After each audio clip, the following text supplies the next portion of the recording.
जमलेल्या माझ्या तमाम हिंदू बांधवांनो, भगिनींनो आणि मातांनो, आज पुन्हा एकदा राम मंदिराच्या लढ्याला सुरुवात करतो आहोत। काही वर्षांपूर्वी आपण सर्वजण साक्ष आहात, हिंदू हृदय सम्राट शिवसेना प्रमुखांनी मंदिर निर्माणाच्या लढ्याला एक तेज प्राप्त करून दिलं होतं।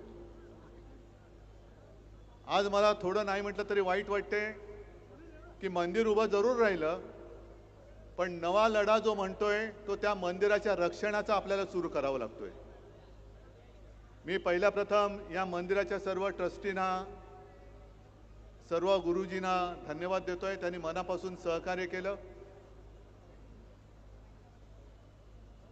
नुसतं सहकार्यच नाही तर आशीर्वाद सुद्धा दिलेत। आणि या कार्यक्रमासाठी ज्या ज्या शिवसैनिकांनी मेहनत केली त्यांना सुद्धा मी धन्यवाद देतोय। संजय राऊत तर सोबत आहेतच। आज सकाळी संजय राऊतांचा फोन आला, मला म्हणाले उद्धव टेलिप्रॉम्प्टर ठेवायचं का? म्हटलं का नाही, कारण मुख्यमंत्र्यांनी आव्हान दिले उद्धव ठाकरेंनी रामरक्षा बोलून दाखवावी। मी आज त्यांना त्यांच्याच गावात येऊन सांगतोय की फडणवीसजी, रामरक्षा म्हणणं जरी तुमचं काम असलं तरी रामरक्षा करणं हे आमच्या राम भक्तांचं काम आहे। आम्ही रामरक्षक आहोत, मनामध्ये भाव नाही आणि रामरक्षा म्हणताय म्हणजे मनी नाही भाव आणि देवा मला पाव, हे आमचं हिंदुत्व नाहीये।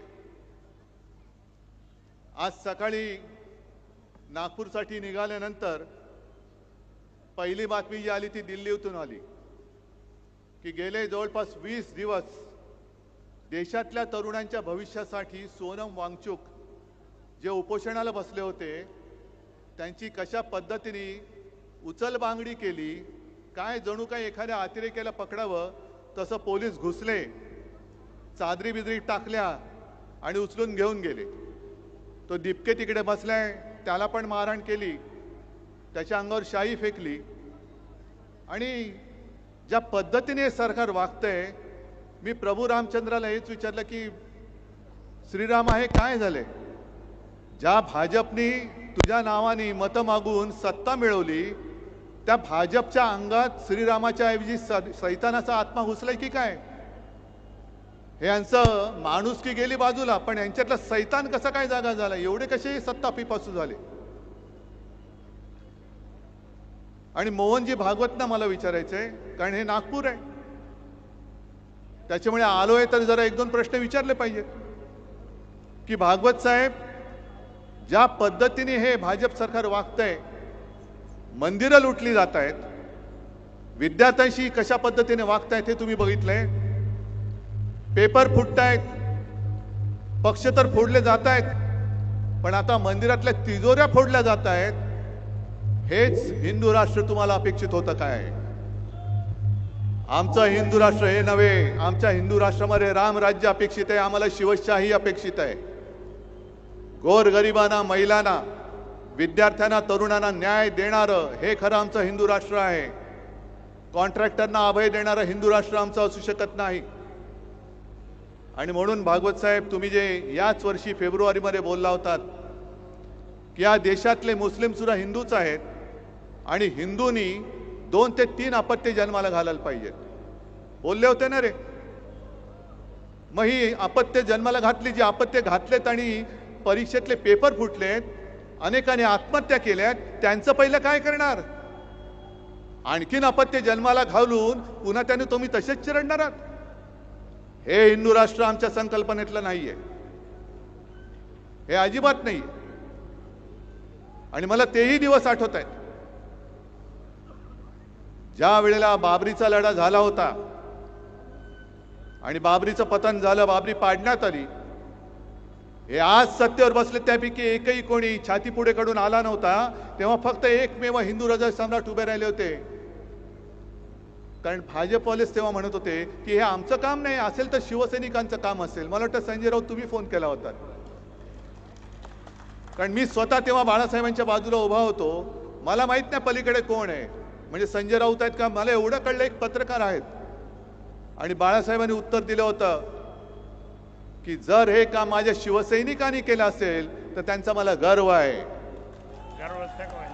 आणि गर्व से कहो हम हिंदू है, ही घोषणा त्यांनी बुलंद केली होती. अनेक कारसेवकांनी तुरुंगवास भोगला, अनेकांनी बलिदान केलं, अनेक जण त्यावेळेला झालेल्या पोलीस अत्याचारामध्ये कायमचे अपंग झाले. बाळासाहेबांनी जो धोका डोक्यावरती घेतला होता, अनेक जणांनी जे बलिदान केलं, हे यांच्या चोरांच्या पोटापाण्याची सोय करण्यासाठी नव्हतं केलेलं. मंदिर वही बनाएंगे, कशाला? बनाने के बाद लुटने के लिए. आम्ही आहोत ते मंदिर लुटारूंच्या विरुद्ध आहोत. फडणवीस साहेबांना सांगायची की आमची चेष्टा टिंगल मस्करी करण्यापेक्षा तुम्ही मंदिर लुटणाऱ्यांच्या बाजूने आहात की राम रक्षा करणाऱ्यांच्या बाजूने आहात ते पहिले स्पष्ट करा. हे आंदोलन म्हणजे राम रक्षा पाठ आहे की नाही बघण्याचं आंदोलन नाहीये. हे एखाद्या वर्गाच्या मॉनिटर सारखं बोलू नका. राम रक्षा पाठ आहे की नाही. राम रक्षा म्हणजे आज जे आपण नेहमी म्हणतो की रामाने आपली रक्षा केली पाहिजे, आज राम भक्तांना रामाची रक्षा करण्याची वेळ या रामाच्या नावाने मत मागून सत्तेत आलेल्या भाजपच्या कारभारामध्ये आपल्याला करावी लागते. याच्यासारखं हिंदूंचं दुर्दैव कोणतं? आणि कोणतं असं क्षेत्र आहे की ज्याच्यामध्ये भ्रष्टाचार नाहीये? केदारनाथच्या मंदिरात चोरी झाले, बद्रीनाथच्या मंदिरात चोरी झाले, उज्जैनमध्ये जमीन घोटाळा झालेला आहे, अयोध्येमध्ये जमीन घोटाळा झालेला आहे. अयोध्येमध्ये सुद्धा मंदिराच्या नावाने स्वस्तात जमिनी घेतल्या गेल्या आणि शतपटीने किमती वाढून ट्रस्टला विकल्या गेलेल्या आहेत. हे मी नाही म्हणत, बाकी सगळे म्हणतायत. अनेक जण जे साधू आहेत ते आज राग व्यक्त करतायत, संताप व्यक्त करतायत. आणि एका साधूने तर सांगितलं हे तो मंदिर नाहीये, हे तर म्हणे पैसा गोळा करण्याचं केंद्र झालेलं आहे भाजपचं, एटीएम. आणि मग आणखीन काही जणांनी म्हणाले की तिथे जो काही पैसा गोळा केला गेला, तिथे जो काय तिजोरीवरती डल्ला मारला गेला, त्यातून आमदार खासदार विकत घेतले गेले. आज मला त्या गद्दारांना सुद्धा बोलायचंय, विचारायचंय. माझ्यावरती आरोप करत होतात बाळासाहेबांचे विचार सोडले. अरे मी बाळासाहेबांचा विचार घेऊन आज सुद्धा ठामपणाने उभा आहे. मंदिर चोरांना आम्ही जाब विचारायला उभे आहोत. तुमच्यामध्ये जर हिंमत राहिली असेल तर तुम्ही भाजपला प्रश्न विचारून दाखवा. त्यांच्या घरचे पाणके हो नका. तुमच्यामध्ये जर हिंदुत्वाचं अस्सल रक्त असेल, या गद्दारांच्या अंगामध्ये हिंदुत्वाचं अस्सल रक्त असेल, तर त्यांनी मंदिर चोरांविरुद्ध आपली भूमिका स्पष्ट करायला पाहिजे. का नाही करत? कारण यांच्यामध्ये दम राहिलेला नाही. लाचार होणारा हा खरी हिंदू नाहीये. इथे जमलेत सगळ्यांच्या डोक्यामध्ये नुसत्या भगव्या टोप्या नाहीयेत. मी हा भगवा झब्बा आणि हातामध्ये भगवा झेंडा हा काही गंमत म्हणून घेतलेला नाहीये. आमच्या अंगामध्ये जे हिंदुत्व शिवसेना प्रमुखांनी भिनवले त्याचं हे प्रतीक म्हणून आम्ही भगवे टोप्या आणि भगवा झब्बा आणि भगवे झेंडे घेऊन फिरतो आहोत. ही काय नाटक कंपनी काढलेली नाहीये. गेल्या वेळेला याच भाजपने आपल्याबरोबर दगाबाजी केली आणि म्हणून आपल्याला महाविकास आघाडीचं सरकार स्थापन करावं लागलं.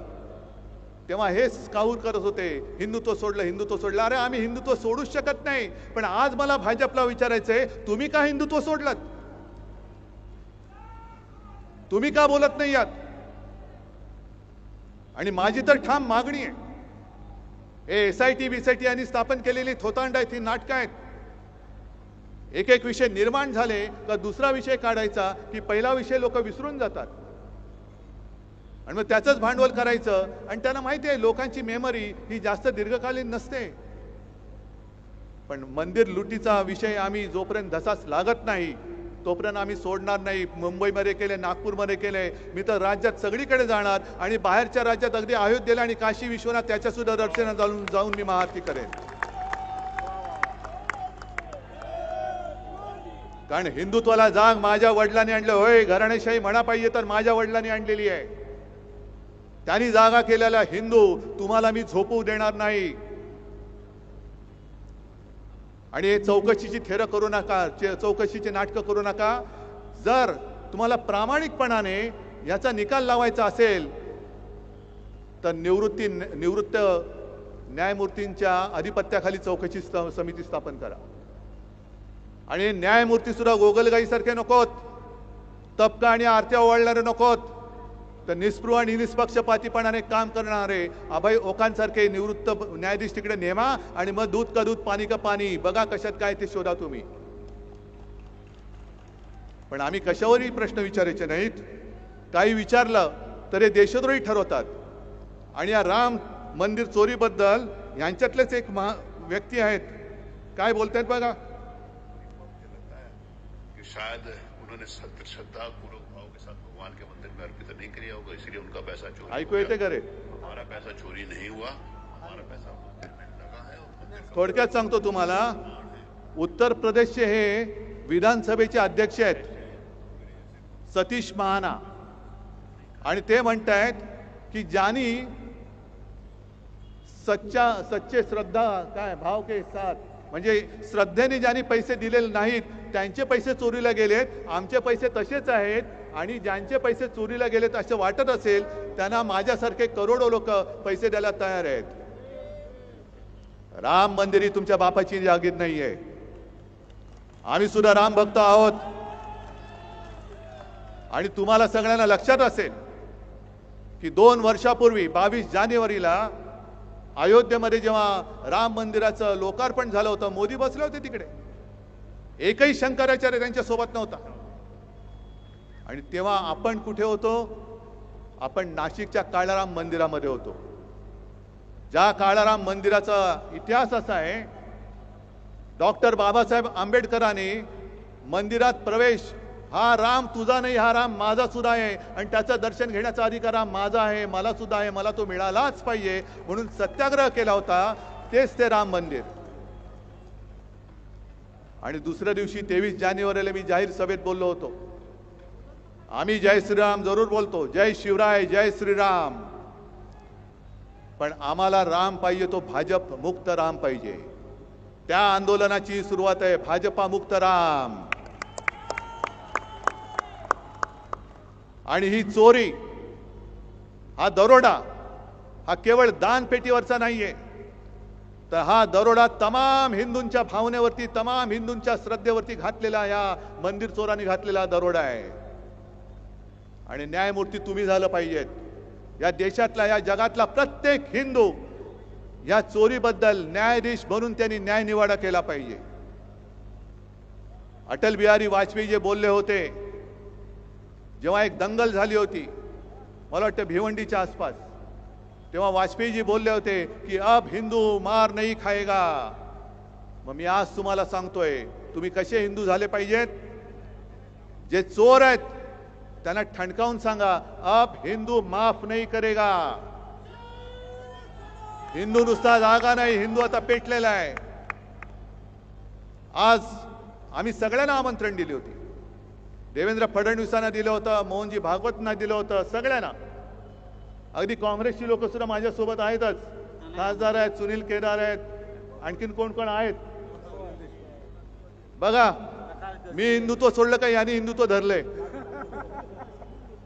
हे राम म्हणजे कोणाची तुमची खाजगी मालमत्ता नाही हो.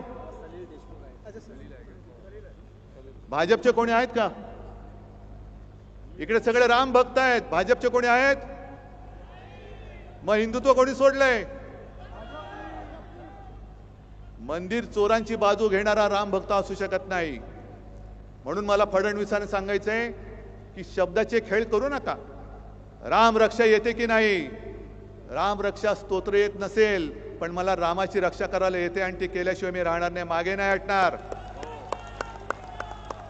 जर तुम्हाला असं वाटत असेल की केवळ तुम्हाला राम रक्षा म्हणता येते म्हणून तुम्हाला मंदिराची चोरी क्षम्य आहे, अजिबात नाही. तिकडे लाखो करोडो हिंदूंच्या भावनांनी बांधलं गेलेलं ते मंदिर आहे. गावागावात शिवसेना प्रमुख फिरलेले आहेत, गावागावात शिवसैनिक फिरलेले आहेत. अनेक जणांनी अनेकांनी केसेस अंगावर घेतलेले आहेत, पोलिसांचा मार खाल्लेला आहे. छातीवरती वळ उठला तरी मागे न हटता अयोध्येला जाणारे आमचे शिवसैनिक आहेत. आणि त्या शिवसैनिकांना सोबत घेऊन राम रक्षा म्हणण्याचं नव्हे तर राम रक्षा करण्याचा हा लढा मी आजपासून सुरू करतो आहोत. चोरानो मध्ये येऊ नका, चोरानो मध्ये येऊ नका. आणि हा राम भक्त आणि राम मंदिर चोर असा लढा आहे. सगळ्यांनी ठरवायचं तुम्ही कोणत्या बाजूला आहात. राम भक्तांच्या बाजूला आहात की मंदिर चोरांच्या बाजूला आहात. हे फडणवीसांनी उत्तर द्यावं, भागवत साहेबांनी उत्तर द्यावं की तुम्ही कोणाच्या बाजूला आहात. कारण तुमचं जिथे राज्य आहे त्या उत्तर प्रदेशचे अध्यक्ष जर ह्या एवढ्या मस्तवालपणाने बोलत असतील आणि तुम्हाला कोणाला काही वाटत नसेल तर तुमचं हिंदुत्व हे ढोंगी आहे. आज हे मी तुमच्या नागपूरमधून तुमच्यावरती आरोप करतोय. हा लढा जो आहे हा केवळ मुंबई नागपूर पुरता मर्यादित ठेवून चालणार नाही. जसं मी म्हटलं की मी सगळ्या प्रमुख शहरात जाणार आहे, इतर राज्यात सुद्धा जाणार आहे. तुम्ही जिथून जिथून आलात, ज्या गावातनं आलात, ज्या खेड्यातनं आलात, 5 असतील तर 5, 10 असतील तर 10, 25 तर 25, 50 तर 50, पण राम रक्षेचा हा लढा तुम्हाला गावोगावी खेडोपाडी नेलाच पाहिजे. कारण रामाच्या नावाने मतं मागितलेली ही लोक ज्या पद्धतीने वागतायत, शेतकऱ्यांची कर्जमुक्ती अजूनही झालेली नाही. जसा तो एक जमाना होता, मंदिर वही बनाएंगे लेकिन तारीख नहीं बताएंगे, तसं कर्जमुक्तीच्या बाबतीत होत चाललेलं आहे. निवडणुकीच्या आधी लाडकी बहीण म्हणून योजना जाहीर केली, आता जवळपास 92 लाख महिलांना त्यातून वगळून टाकलेलं आहे. निवडणुकीच्या आधी ज्या महिलांना साडी देत होते त्या साड्या सुद्धा आता देणं यांनी रद्द करून टाकलेलं आहे. म्हणजे जेव्हा जेव्हा ज्याची गरज असते ती गरजेपुरतं वापरायचं आणि फेकून द्यायचं. आता तर प्रभू श्री रामाला सुद्धा फेकून द्यायला निघालेत. एवढे नीच राज्यकर्ते यापूर्वी मी कधी पाहिलेले नव्हते, आजपर्यंत मी कधी पाहिले नव्हते. पण कर्तव्य आपलं आहे. त्यांना जर असं वाटत असेल की आम्ही काही केलं तरी चालतंय, आम्ही चालू देणार नाही. आज सुद्धा बाळासाहेबांनी उभा केलेला कट्टर कडवट देशाभिमानी हिंदू हा तुम्हाला जाब विचारण्यासाठी तुमच्या समोर उभा राहिलेला आहे. आणि ज्याप्रमाणे आजच्या आंदोलनाला मी सर्व पक्षांना हाक दिली होती की पक्ष बाजूला ठेवा, हा हिंदुत्वाचा लढा आहे, तसंच उद्या आम्ही मुंबईमध्ये करतोय ते सोनम वांगचुक आणि अभिजित दिपके यांनी जो लढा तिकडे उभारलेला आहे त्या लढ्याला पाठिंबा देण्यासाठी मुंबईमध्ये मी उद्या आंदोलन करतोय. तुम्हाला सुद्धा शक्य असेल उद्या तुम्ही सुद्धा आंदोलन करा. जिथे जिथे तुम्हाला जे जे करता येणे शक्य शांततापूर्ण मार्गाने ते करा. अनेकांनी मला विचारलं तुम्ही दिल्लीला जाणार का. म्हटलं जरूर जाईन, पण नुसता कोरड्या शब्दांनी त्यांचं मी समाधान करायला जाणार नाही. पहिले इकडे मी आंदोलन करेन, पहिले मी त्यांना इकडे पाठिंबा रस्त्यात उतरून दाखवेन आणि मग मी त्यांना भेटायला जाईन. कारण सोनम वांगचुक हे 20-25 दिवसापूर्वी, आता उपोषणाला 20 दिवस झाले, त्याच्या आधी 8-10 दिवस म्हणजे गेल्या महिन्यात ते घरी येऊन मला भेटून गेले. अभिजित दिपकेशी सुद्धा माझं बोलणं झालेलं आहे.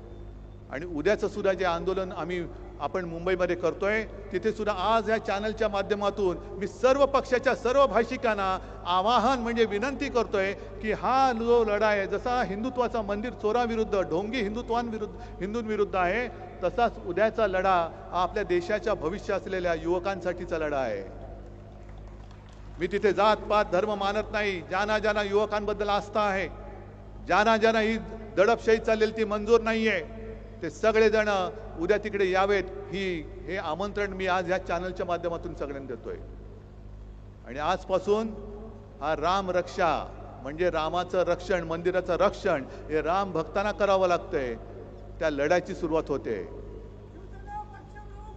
तयारी आहे तुमची. ही ठिणगी इकडे टाकलेली आहे. या ठिणगीचा वेगळा वणवा हा राज्यभर नेण्याचा, निदान विदर्भात नेण्याचं काम हे तुम्हाला करावं लागणार आहे. कारण हा विदर्भच नेहमी भरघोस मतांनी भाजपला निवडून आणून देत असतो. जर विदर्भाने त्यांचा पाठिंबा भाजपच्या मागणं काढला तर भाजप भुसकन खाली पडल्याशिवाय राहणार नाही. आणि का काढणार नाही, केवळ हिंदुत्व म्हणून नाही तर शेतकऱ्यांची फसगत होते, बहिणींची फसगत होते. आणि हिंदुत्वाचं ढोंग घेऊन सत्तेवर आलेली लोक यापुढे आम्ही तुम्हाला मत देणार नाही. आम्ही जय शिवराय आणि जय श्रीराम बोलणारे अस्सल कट्टर हिंदू आहोत हे दाखवून द्या आणि भाजपला त्यांची जागा दाखवून द्या एवढीच विनंती करतो आणि आपली रजा घेतो. जय हिंद, जय महाराष्ट्र.